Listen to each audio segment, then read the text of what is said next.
என்னக்கா பண்றீங்க இங்க? இன்னைக்கு என்ன சமைக்க போறீங்க?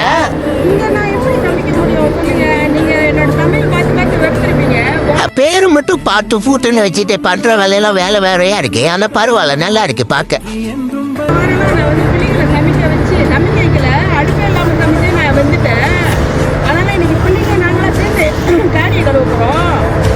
கழுவிட்டு காடி கிளீன் பண்ணலான்னு இருக்கோம். பிள்ளைங்க காசு கேட்குதுங்க யோயோ வாங்குறதுக்கு. அதனால காடி கழுவிட்டு காசு தரேன்னு சொல்லியிருக்காங்க. நம்ம தானே இது அதுக்கு நான் கடையில் கொடுத்து கட்டிட்டுருவேன். பரவாயில்ல, கழுவு வாங்கி ஒரு நல்ல எக்ஸ்பீரியன்ஸு, எக்ஸசைஸாகவும் இருக்கும். இந்த வேலையில் நான் இன்னொன்று சொல்ல விரும்புகிறேன். இப்போ யூனிவர்சிட்டி பிள்ளைங்க ரொம்ப சூசைடு, அப்போ கொலை கேஸு, அப்புறம் அதான் தற்கொலை கொலை கேஸ் ரொம்ப நடக்குது. உங்கள் பிள்ளைங்கெல்லாம் யூனிவர்சிட்டி படித்தா கண்டிப்பாக அவங்க என்ன பண்ணுறாங்க ஏது பண்ணுறாங்கன்னு கவனிங்க.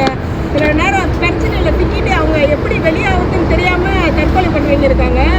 சில பேர் பிளாக்மெயில் பண்ணுறதுல கொலை பண்ணுறவங்களும் இருக்காங்க. சில பேர் வயசு அறியாத வயசு, ஆனால் நம்மளுக்கு என்ன நல்லது கெட்டது தெரியும். சம்டைம் ஏற்றுக்க மாட்டாங்க. இருந்தாலும் அவங்க சொல்லி புரிய வச்சு நம்ம பிள்ளைங்களை நம்ம தான் காப்பாற்றணும். ஏதாவது இதில் ட்ராப்பில் மாட்டிக்கிட்டாங்கன்னா அவங்க வெளியே கொண்டு வர பாருங்க. இப்போ பிள்ளைங்க அறியாமல் தான் போய் மாட்டிக்கிறாங்க வயசு போலனால. கண்டிப்பாக அதை செக் பண்ணுங்கள். இப்போ ரொம்ப கேஸ் அந்த மாரி வருது.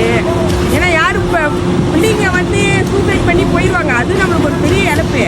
அந்த பிள்ளைங்க பிரச்சனையை தாங்க முடியாமல் போயிடுறாங்க. அதுக்கு மேலே பிரச்சனையை நம்ம இன்னும் ரொம்ப ஃபேஸ் பண்ணோம். பிள்ளைய இழந்துட்டு நம்ம அவங்களோட எம்பிஷனையும் இழந்துட்டு படுற பாடு அப்புறம் நம்மளுக்கு தான் தெரியும். அதனால பிள்ளைங்க என்ன பண்ணுறாங்க ஏது பண்ணுறாங்க கண்டிப்பாக நோட்டீஸ் பண்ணுங்கள்.